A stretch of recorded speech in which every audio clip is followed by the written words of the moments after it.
Hi everyone, it's Ruby the Conscious Crone here. How are you today? How is your day going? How are you feeling in general? I've actually taken full advantage of the sun shining today, and with it being quite warm, I thought I'm going to get out in the garden. I'm going to look at some of my little seedlings, and I've had them out acclimatising to the shift in temperature from April into May, and because they're a little bit bigger now, I thought finally it's time to get some of these or the rest of these into the ground.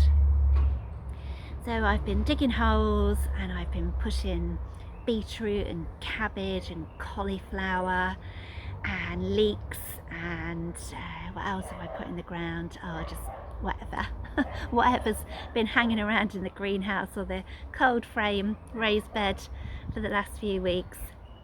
So I've still got a few odds and sods left in the greenhouse that'll come out at some point soon.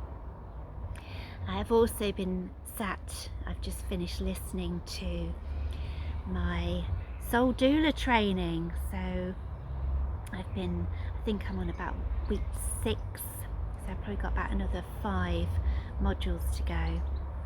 And one of the things that they were talking about in this particular training module was about resilience, and I think it's something that has been coming up quite a lot recently. Certainly the last few days I've been aware of my mood. You know, your mood can kind of shift from being really happy and okay to then being maybe a little bit more down. And I think I've definitely had points where I felt like I wanted to cry and I haven't necessarily been able to.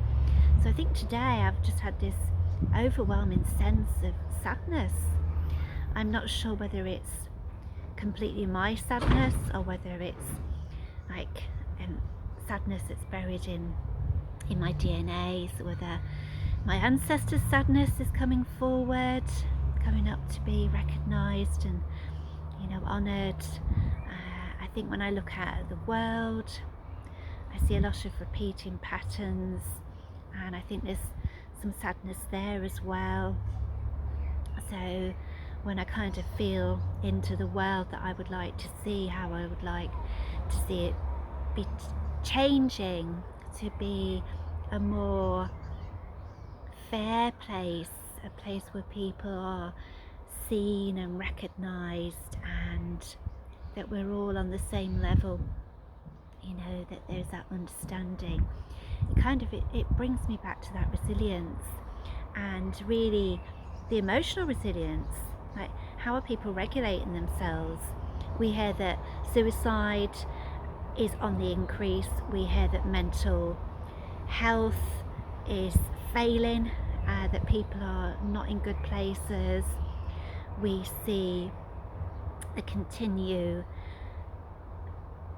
ripple effect across the world of people feeling isolated and lonely and just disconnected from the society around them. We see the same problems of deprivation and people not really being able to express themselves emotionally. We see these patterns repeated over and over and over again, and society as a whole actually has to pick up the pieces and is immeasurably poorer for all of those souls who just aren't happy, either because of things that have happened to them or because they've not ever known that they can learn how to regulate themselves. And I think the other thing as well, I feel like it's running in parallel. So February last year, I put together this really beautiful grief program, and at the heart of it was about the different emotions that you go through when you're at different parts of grief. And I feel like I'm being called back to it again, just to kind of rework it a little bit. And now I really think it's about that emotional resilience. So it's more of an elemental, it's an elemental program. It's looking at the different emotions that we have inside of our body, where they rest, but how they actually connect into the different elements. So, you know, when you're feeling a bit frustrated, that for me is that fire energy. And when I think about where does that live, well, it lives in your stomach, it lives in your heart, it can live in your knees as well.